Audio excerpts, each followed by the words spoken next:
बच्चों, कैसे हैं आप सब। आज मैं आपके लिए कॉम्प्लेक्स नंबर के कुछ पीवाईक्यूज लेकर आई हूँ। प्रॉपर्टीज और फॉर्मूलाज मैंने पहले ही लिखवा दिए थे। आज इंपॉर्टेंट पीवाईक्यूज लेकर आई हूँ कॉम्प्लेक्स नंबर के विद ट्रिक्स, जो बहुत जल्दी जीआईसी और पीजीटी जैसे पेपर में आपको हेल्प करेंगे। सैटरडे को मैं वीडियो नहीं डाल पाई थी किसी वजह से, आज मैं अपना वीडियो थोड़ा लंबा करूंगी और जो सैटरडे को कराया था वो मैं आज इसी वीडियो में डाल दूंगी। ठीक है, अब आप देखेंगे ध्यान से, बहुत जल्दी हमारे क्वेश्चंस होंगे। आप देखना अब ये लॉग है तो हम इसे e to the power x में ले जाएंगे और ये sec theta plus tan theta बन जाएगा। हमें पता है हम इसका कॉन्जुगेट ले सकते हैं sec theta minus tan theta. अब इन दोनों को हम ऐड कर देंगे plus e to the power minus का x टू sec थीटा, क्योंकि tan थीटा से tan थीटा कट जाएगा, e to the power x और ये अपॉन 2 इक्वल्स टू आ गया sec theta. cos hyperbolic x का ये फॉर्मूला होता है। आपको फॉर्मूले याद होना चाहिए। उसने पूछा किसके बराबर होगा, तो ये sec थीटा के बराबर होगा। यही हमारा आंसर है। अब हम क्वेश्चन 2 देखते हैं। क्वेश्चन 2 में वो हमसे कह रहा है कि sine hyperbolic x plus I Y किसके बराबर होगा। ठीक है, तो आपको पता है साइन a प्लस बी का फॉर्मूला सेम वैसे ही हाइपरबोलिक का होता है, सेम होता है। लेकिन क्या होता है, जब cos के साथ हाइपरबोलिक आता है और i के साथ आ रहा हो तो वो हट जाते हैं, और i साइन के साथ आ रहा हो तो बाहर हो जाते हैं। तो अब आप देखिए, पहले हम simple sine a plus B का फॉर्मूला खोलेंगे। तो देखिए साइन हाइपरबोलिक x आएगा, इसका हमें बस इक्वल बताना है कि इक्वल क्या होगा। तो साइन हाइपरबोलिक x आएगा और cos आता है, साइन a cos b। लेकिन अब यहाँ पे i आ रहा है और यहाँ पे हाइपरबोलिक भी आ रहा है, तो i और हाइपरबोलिक आपस में कटकर केवल हम पर cos y बचता है। बीच में प्लस है तो प्लस ही आएगा। और अब हमने पहले साइन a लिया था, अब हम cos में ले लेंगे, तो ये बन जाएगा हमारे पास cos हाइपरबोलिक x बनेगा। और यहाँ पे हाइपरबोलिक और i आ रहा है तो ये i बाहर कर देता है और साइन y बन जाता है। क्लियर है सबको, यही हमारा आंसर हो जाएगा। ठीक है, आपको समझ में आया ना। इसके लिए बस आपको ट्रिग्नोमेट्री के फॉर्मूले याद होने चाहिए, जिससे हम बहुत जल्दी ये सारे क्वेश्चंस कर सकते हैं। अब हम नेक्स्ट क्वेश्चन देखते हैं। Yes, question number 3। ये बहुत छोटे छोटे हैं, जीआईसी और पीजीटी में ये आए हुए हैं। हमें वैल्यू निकालनी है साइन लॉग i के पावर i की। ठीक है, अब लॉग की प्रॉपर्टी होती है कि i नीचे कर देता है ये, तो साइन i लॉग i हो जाएगा। i को मैं क्या लिख सकती हूँ, i is equal to e to the power i theta होता है। और इसको मैं क्या लिख सकती हूँ, इसको मैं लिख सकती हूँ cos pi by 2 plus i sine pi by 2। ठीक है, ये लिख सकते हैं इसको हम, इस चीज को। तो हम पे क्या बच रहा है, केवल i बच रहा है, तो i के बराबर हो रहा है। वही चीज हम यहाँ पे लगा रहे हैं। तो ये साइन i आ गया, लॉग आ गया, e to the power i theta आ गया, और लॉग ही हट गया और ये बन गया साइन i स्क्वायर थीटा, है ना। तो i स्क्वायर का मतलब माइनस, और माइनस ये बाहर कर देगा, तो हम पे आंसर आ जाएगा माइनस के आंसर पाई बाय 2 है ना, थीटा की जगह यहाँ पे पाई बाय 2 है। हमने पाई बाय 2 लिया है क्योंकि तभी तो हमारा i आ रहा है ना। ये यहाँ पे पाई बाय 2 आएगा और ये आई स्क्वायर पाई बाय 2 आएगा, ये माइनस हो जाएगा, माइनस बाहर कर देगा और साइन पाई बाय 2 1 होता है। तो हमारा -1 इसका आंसर हो गया। आई होप सबको क्लियर हो गया होगा। अब हम नेक्स्ट क्वेश्चन देखते हैं, क्वेश्चन नंबर 4। ये छोटे छोटे क्वेश्चन है, और ये अगर हमसे जरा सी मिस्टेक हो जाती है, मिस्टेक तभी होती है इसमें, ज्यादातर ना बच्चों को प्लस माइनस में कंफ्यूजन रहता है, कहाँ प्लस ले कहाँ माइनस ले, इसमें थोड़ी सी गड़बड़ हो जाती है, जिसकी वजह से आंसर गलत हो जाता है। अब हमें देखो इसका रियल पार्ट बताना है, real part of sine square X plus I Y, sine square X plus I Y. अब जिसको cos 2x का फॉर्मूला याद होगा वो इसे मुश्किल से 15 सेकंड्स में लगा लेगा। देखिए अब आप इसे, तो ये आपका क्या बनेगा, sine square x equals to बनेगा 1 माइनस cos 2x अपॉन 2 बनेगा। ठीक है, ये वाला फॉर्मूला यहाँ पे हम अप्लाई करेंगे, क्योंकि cos 2x equal to 1 minus 2 sine square x होता है। x की जगह क्या है, x प्लस आई वाई है। ठीक है, तो sine square x plus I Y equals to, हम पे आएगा रियल पार्ट बताना है, तो 1 minus x plus I Y आएगा ना, यानी कि cos 2x plus I Y ये आएगा, और 1/2 हम पे बाहर चल रहा है। ठीक है, तो अब हम क्या करेंगे, 1/2 1 माइनस हम cos a प्लस b का फॉर्मूला खोलेंगे, तो हम कैसे खोलेंगे, cos 2x आएगा और cos 2 हाइपरबोलिक y आएगा, ठीक है, क्योंकि जब i आता है ना cos में वो हाइपरबोलिक में चेंज हो जाता है, cos हाइपरबोलिक 2y ये आएगा, ठीक है। और यहाँ पे प्लस है तो यहाँ माइनस हो जाएगा, वही cos a प्लस b की तरह यहाँ प्लस है तो यहाँ माइनस हो जाएगा और ये आ जाएगा sin 2x और i बाहर आएगा और sin हाइपरबोलिक 2y आएगा। इस तरीके से आप खोल लेंगे, लेकिन आपको क्या चाहिए, केवल रियल पार्ट चाहिए, यानी कि ये, तो यही हमारा आंसर है 1/2 1 minus cos 2x cos hyperbolic 2y, यही हमारा आंसर है, ठीक है। बहुत इजी था ये क्वेश्चन, आई होप सबको समझ में आया होगा, इसमें बस आपको फॉर्मूले याद होने चाहिए, ठीक है। अब हम आपको देखो एक और दिखाते हैं जो बहुत इजी है, उसमें आपको पूरा सॉल्व नहीं करना है। नेक्स्ट क्वेश्चन है क्वेश्चन नंबर 5। नेक्स्ट क्वेश्चन ये है द स्मॉलेस्ट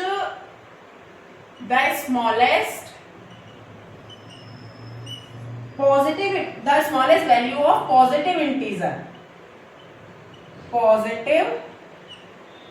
इंटीजर n, ठीक है, फॉर विच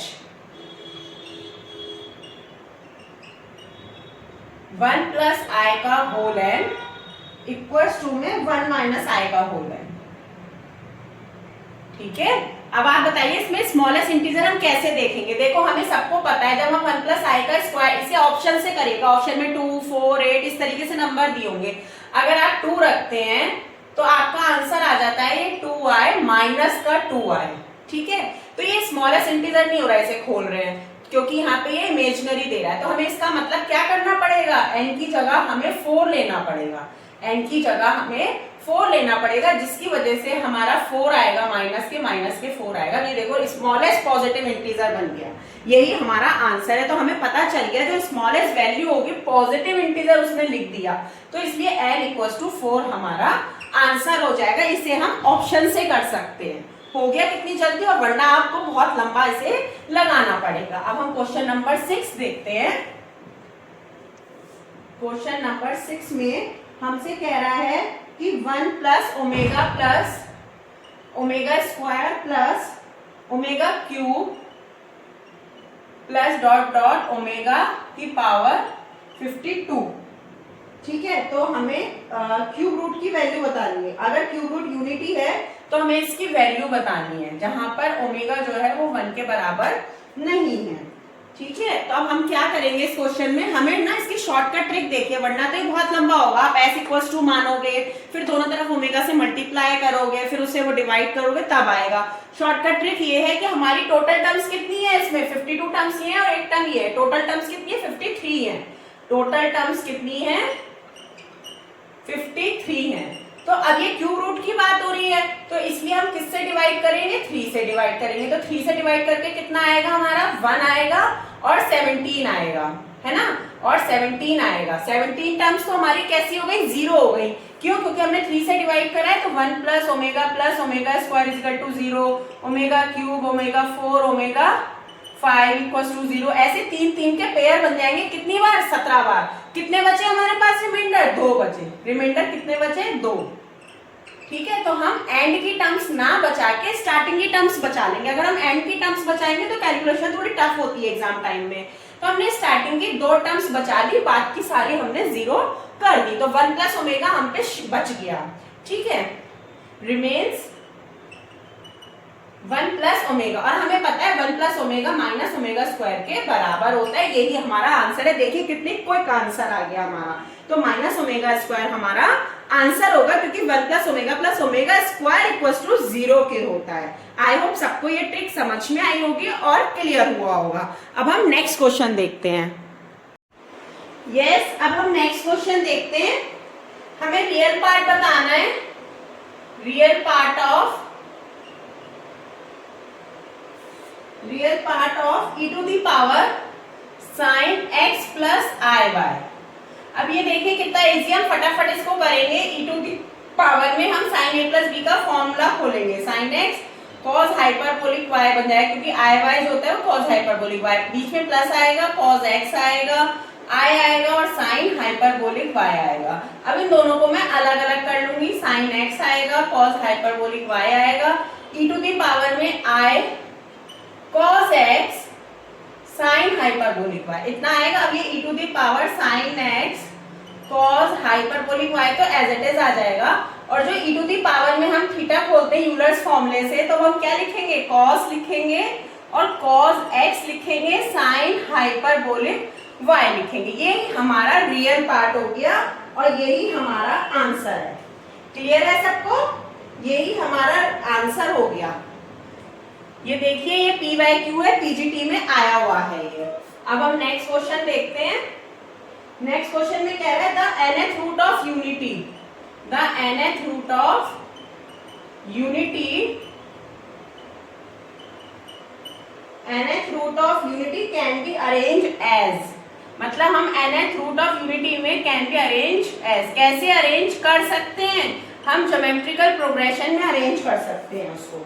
किसमें, ये आप लर्न भी कर लीजिए, बाकी मैं भी आपको बताती हूँ कैसे ज्योमेट्रिक प्रोग्रेशन इसका आंसर होगा। कैसे कर सकते हैं, इसे nth रूट है तो आप x की पावर n को 1 मानोगे, ठीक है। 1 मानने के बाद आप इसको लिखोगे cos 0 प्लस i sin 0, ऐसे लिखोगे, फिर लिखोगे e to the power i, ये 0 है, 0 लिखोगे, e टू दी पावर में i 0 का मतलब हो गया e टू दी पावर में, नहीं इसको ऐसे भी तो लिख सकते हैं cos 0 को कि cos 2k पाई, पाई ले लेंगे ना, cos 2k pi plus i sin 2k पाई, क्योंकि सारे पाई क्या होते हैं, 0 होते हैं। इस तरीके से हमें पूरा खोल के दिखाना होगा, फिर वो जीपी में प्लस में सारी सीरीज आएंगी x to the power n के इक्वल्स टू में, उसे हम मल्टीप्लिकेशन में लिख सकते हैं k के कोफिशिएंट्स को। तो इस तरीके से हमारी जीपी में एक सीरीज तैयार हो जाएगी। तो इसलिए the nth root of unity can be arrange as, किस में कर सकते हैं, ज्योमेट्रिक प्रोग्रेशन में अरेंज कर सकते हैं। आई होप ये सबको क्लियर हुआ होगा। अब हम नेक्स्ट क्वेश्चन देखते हैं।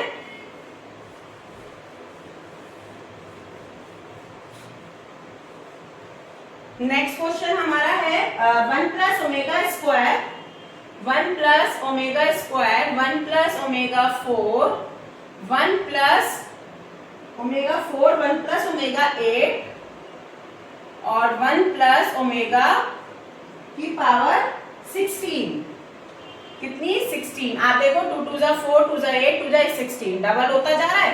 अब लेकिन हम इसमें क्या लिख सकते हैं, इसे हम माइनस का ओमेगा लिख सकते हैं, और ये ओमेगा क्यूब 1 हो जाएगा, 1 प्लस ओमेगा बचेगा तो माइनस का ओमेगा स्क्वायर लिख सकते हैं।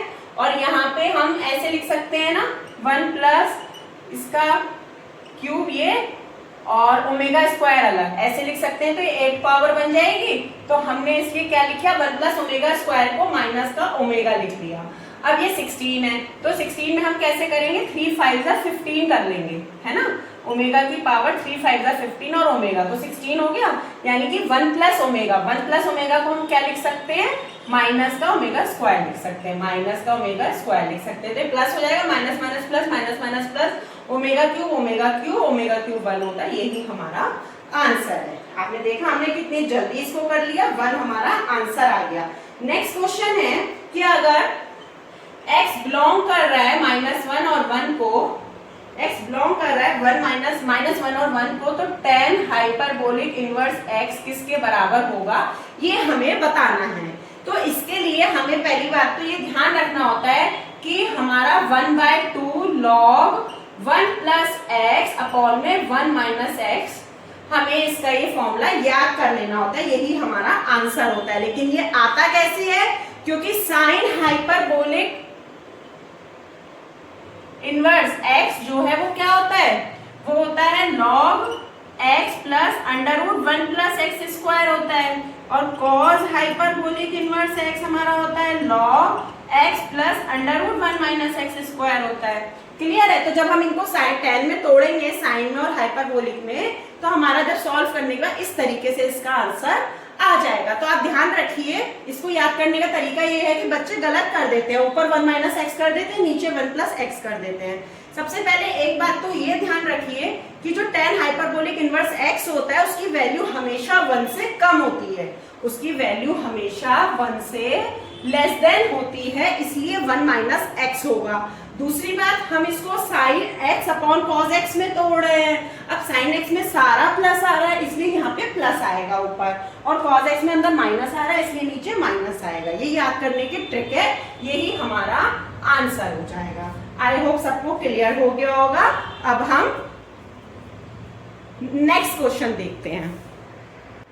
यस, आज के सेशन का लास्ट क्वेश्चन है, if z is complex number of unit modulus and argument theta then argument 1 plus z upon 1 plus z bar की हमें वैल्यू बतानी है। तो आप देखिए आर्ग्यूमेंट z 1 प्लस z और z बार को मैं क्या लिख सकती हूँ, 1 अपॉन z लिख सकती हूँ, ये होती है प्रॉपर्टी, ठीक है। तो ये 1 plus z upon 1 plus z आ जाएगा, इंटू z आ जाएगा, क्योंकि वो z ऊपर चला जाएगा और ये z से z कट जाएगा। तो हम पे क्या बचेगा, आर्ग्यूमेंट z बचेगा, जिसकी वैल्यू हमें क्या दी हुई है, थीटा। यही हमारा आंसर हो गया। ये हमारा प्रीवियस ईयर क्वेश्चन है और कितना इजी है। इसी तरीके से आते हैं, अगर बच्चे को z बार इक्वल टू नहीं पता होगा कि 1 अपॉन z होता है, या तो कुछ बच्चे क्या करते हैं कि z को x प्लस आई वाई में तोड़ लेते हैं और z बार को x माइनस आई वाई में तोड़ लेते हैं, वहीं वो फंस जाते हैं क्योंकि बहुत लंबा हो जाता है। यहाँ पे direct z bar equal to 1 upon z हमें करना होता है, यहाँ पे यही ट्रिक है ना। Okay then, thank you, bye bye. हम कल मिलते हैं न्यू PYQ के साथ। प्लीज आप लाइक कीजिए, शेयर कीजिए, सब्सक्राइब कीजिए ऐसी ही न्यू ट्रिक्स पाने के लिए। Okay then, bye bye.